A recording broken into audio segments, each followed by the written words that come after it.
Alors maintenant que tu sais ce que c'est qu'un test logique, voyons la notion de fonction logique. Par exemple, la fonction et. Alors illustrons ça par un exemple. Je vais te dire, par exemple, si je veux aller voir un film au cinéma, il faut qu'il y ait deux conditions qui soient respectées. La première, c'est 1, j'ai suffisamment d'argent. 2, il faut que le film me plaise. Donc j'ai deux tests à réaliser, l'un sur mon argent. Est-ce que mon argent est supérieur ou égal à, par exemple, 12 euros, la place de cinéma? Et deuxième test sur est-ce que le film me plaît ou pas? Vrai ou faux? Donc j'ai deux variables et deux tests à réaliser. Alors je pourrais avoir plusieurs variables, hein. Donc si les tests, chacun des tests est vrai, eh bien le résultat sera vrai.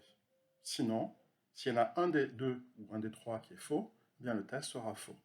Hein, donc la fonction et, elle renvoie vrai que si tous les tests sont vrais. Sinon, elle renvoie faux. Alors prenons un autre exemple. On a une entreprise qui souhaite compter le nombre d'hommes mariés. Donc le test logique, on va faire deux tests logiques. Tout d'abord, est-ce que le genre, c'est un homme? Et, est-ce que la situation, c'est marié? Autrement dit, est-ce qu'on a un homme marié? Soit c'est vrai, soit c'est faux. Donc on a deux tests à réaliser et on doit utiliser la fonction logique et pour réaliser ces deux tests en même temps. Donc, allons-y, dans Excel, je vais mettre donc un égal. Okay. Ensuite, comme j'ai le et à utiliser, je vais le mettre en tout début, ma fonction et. Alors, comme c'est une fonction avec des parenthèses ouvertes et à la fin parenthèses fermées, et à l'intérieur, je vais mettre mes deux tests. Donc mon premier test, c'est est-ce que le genre égale homme?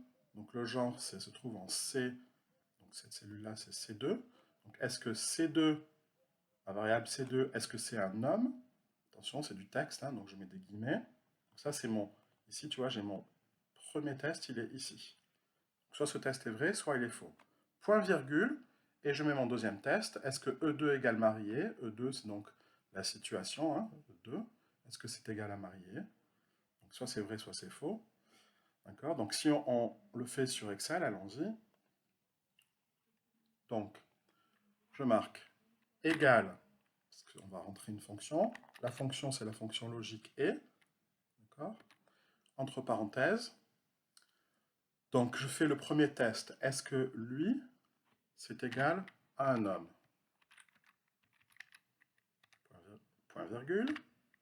Et donc le deuxième test, c'est est-ce que lui, la situation, est-ce qu'elle est égale à marié?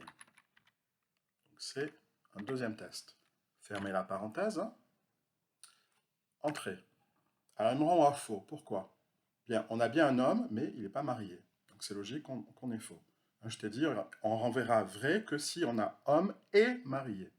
Par exemple, ici on a homme et marié, il devrait renvoyer vrai. Alors allons-y, on va prendre la croix blanche, descendre jusqu'au bout, ici, se mettre dans la barre de formule, valider avec CTRL entrée, et vérifions, on a bien, tu vois ici un vrai, c'est logique, on a un homme marié. Là, on a une femme mariée, donc c'est logique, ça renvoie faux. Donc, si on révise la syntaxe, donc la syntaxe est la suivante. Si on veut voir si deux tests sont vrais en même temps, on écrit et, égal et, pardon, j'ai oublié le égal ici, et, entre parenthèses, le premier test sur la première variable et le deuxième test sur la deuxième variable. Alors, il peut y avoir d'autres tests, hein. On mettrait toujours, on les séparait par des points-virgules. Alors, la question, c'était est-ce que l'entreprise souhaite compter le nombre d'hommes mariés? Pour l'instant, c'est juste si on a un homme marié ou pas. Mais on ne sait pas le nombre exactement. Alors, soit on les compte à la main, mais c'est très long, surtout si la colonne est très longue. Soit on va faire une petite astuce. On va recopier cette formule qui est ici, on va la recopier là. Alors attention, tu vois, les lettres ont changé. Là, j'avais C, E2, C2 et E2, et là, il m'a mis D2 et F2, hein, parce que je suis allé décaler. Donc il faut que je remette C là. Un C, et là, c'était un E. Voilà. Donc la formule, c'est normal, on a la même chose, hein. Et si je veux avoir du 0 ou du 1, hein, par exemple, si je veux que faux renvoie 0 et vrai renvoie 1, je vais multiplier la formule par 1, tout simplement. Du coup, j'aurai ici un 0, parce que faux, ça correspondait à 0.